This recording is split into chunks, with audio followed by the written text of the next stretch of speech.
Fala do anticristo, que ia dominar o mundo inteiro de uma maneira algorítmica. Pacífica, porque é um algoritmo.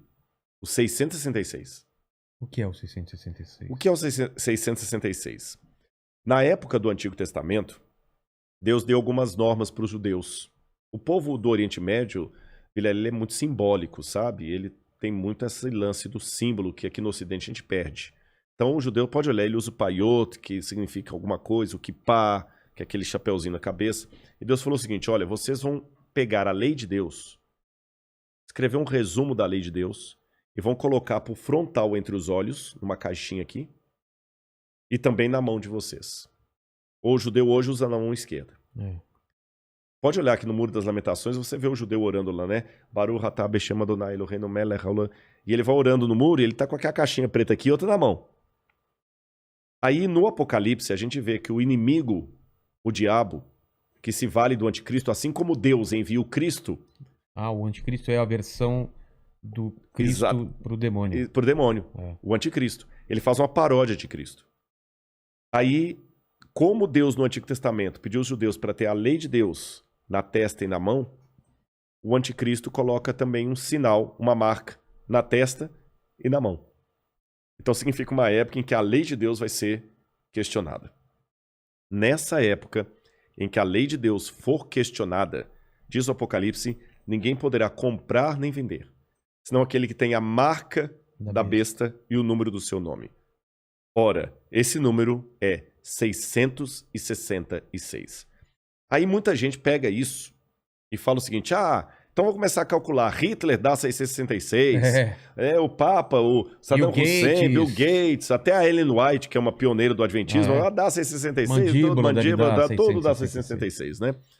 No grego está o seguinte, aquele que tem entendimento, calcule. E essa palavra calcule no grego ali é a mesma palavra para faça a contabilidade daquilo que o anticristo vai fazer. E o que o Apocalipse deixa bem claro é que o anticristo vai ser a revigoração do Império Romano, que era o inimigo do povo de Deus. E por que 666? Na cultura da Babilônia, o 6 era o número base para você fazer qualquer cálculo. Era um número divino. Tanto é que quando Nabucodonosor ergue uma imagem, ela tinha 60 côvados por 6. 60 por 6. O 6 era um múltiplo divino. E ali você tem o 666, múltiplo de 6. Agora o Apocalipse fala que ele vai controlar a economia. Os povos da terra vão segui-lo. Ninguém vai poder, falando quem pode pelejar com ele. E o que nós estamos vendo agora é um mundo caminhando pela primeira vez na história para uma unificação mundial. De moeda? De tudo. Parece até teoria da conspiração que eu vou falar, mas não é.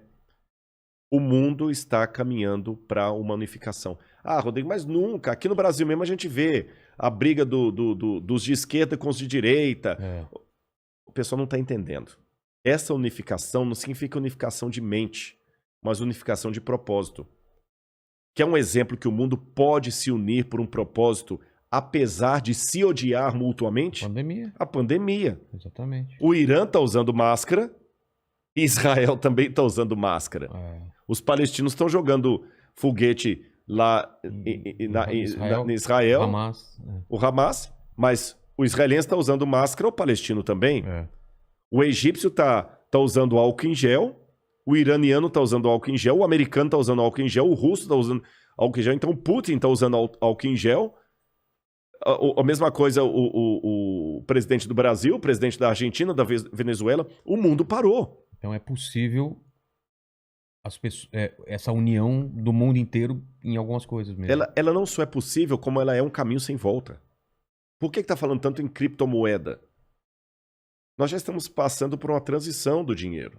Dinheiro de papel, né? De papel, você entendeu? Dinheiro baseado em tesouro nacional. E o mundo hoje precisa. Isso aqui não é uma defesa do Rodrigo, não é um desejo do Rodrigo. Eu estou falando de uma tendência. Tendência. O mundo precisa se unificar porque existem, Vilela, alguns elementos hoje que estão à solta, como se fossem crianças bagunceiras numa casa cheia de faca, de garfo, de objetos cortantes e letais, sem um adulto para controlar essas crianças. Você jamais faria isso. Quais são as crianças que estão à solta no mundo e precisam de um adulto para controlá-las? Um preceptor, uma babá? Internet. Quem tem domínio da internet? Você na internet você pode encontrar o podcast do Inteligência Ilimitada, mas você também pode encontrar uma fórmula para fazer um coquetel Molotov. O camarada pode assediar você para fazer parte do Estado Islâmico. Quem controla a internet? Nem os Estados Unidos. Não, está na mão de ninguém. Quem controla tráfico de drogas e de armas em nível mundial? Ninguém. Lavagem de dinheiro está aí. O terrorismo está aí e lavam dinheiro. Quem controla bolsa de valores? A economia do mundo não aguenta por mais 20 anos nas mãos da bolsa de valores, que é especulativa.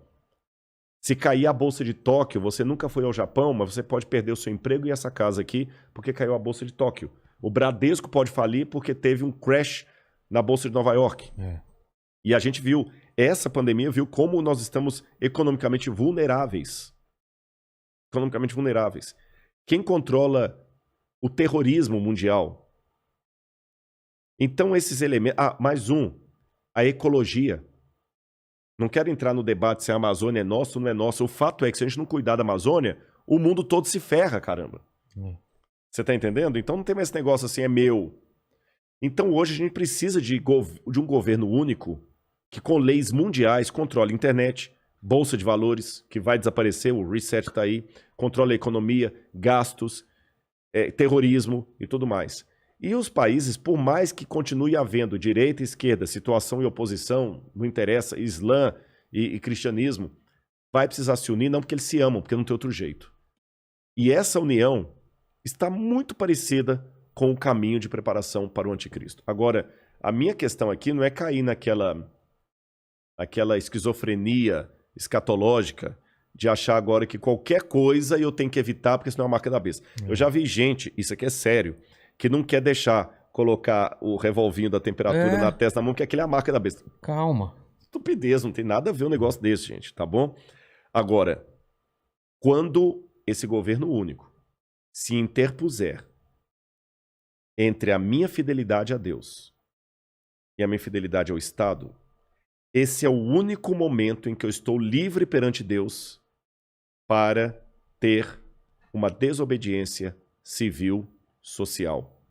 Porque a própria Bíblia me ensina a ser obediente às autoridades constituintes. Mesmo quando Nero estava no poder, Pedro escreveu: respeitem as autoridades constituídas. A César o que é de César. Dai César o que é de César. Pague os impostos. Seja um bom cidadão. Que a crise não venha por culpa de vocês. A Bíblia me ensina a ser um bom cidadão. Porém, a própria Bíblia fala: quando o governo der uma ordem... A Bíblia não diz isso explicitamente, diz assim, em termos filosóficos. Sim. Quando o governo der uma lei que vá contra os mandamentos da lei de Deus, como os companheiros de Daniel na Babilônia, enfrente a morte se preciso for, mas não ceda. Talvez essa seja a diferença de um teólogo apaixonado por Deus e pela Bíblia e alguém que simplesmente é um acadêmico livre. Porque que especialista em literatura inglesa, em sã consciência, teria coragem de morrer por sua interpretação de Shakespeare?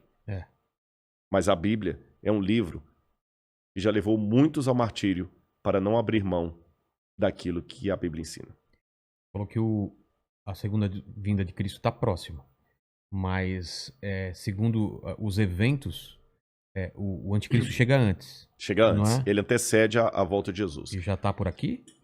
Você acha? Eu acredito assim, lendo a Bíblia, o anticristo, ele é um poder, era o poder romano, porque João já falava lá, o anticristo já opera entre nós. E João fala, muitos anticristos já saíram pelo mundo. Ele só está aguardando aquilo que o detém. Então o anticristo naquele tempo era Roma. Os exegetas veem, a besta era Roma. Só que a Bíblia fala, através do apóstolo Paulo, que havia uma grande apostasia do povo de Deus. Que palavra é essa, apostasia?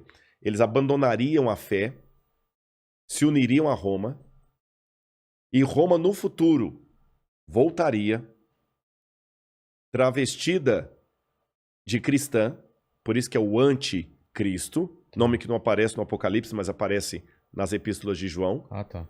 Anticristo, anti em grego, é aquele que toma o lugar de. Então o anticristo é aquele que toma o lugar de Cristo e vai dominar o mundo. Então a minha sugestão para todos é o seguinte, fiquem atentos às propostas governamentais. Qualquer coisa que não infrinja a minha fé naquilo que eu entendo pela Bíblia ser o correto, eu vou seguir. Eu vou me vacinar. Eu não vou ficar caindo em teoria da conspiração. Ah, mas a vacina é uma maneira de aniquilar 1/3 da humanidade. Eu acho que vai ser muito mais fácil Eu vou me vacinar. Só não vou tomar a Coronavac, né? Que está questionada aí. Senão eu não posso entrar em Israel. Mas eu vou me vacinar. Israel não aceita. Não aceitou. Muitos países da Europa não aceitam a Coronavac, né? Lamento o Butantan aí, mas a menos que mude o cenário, a Coronavac não está sendo aceita.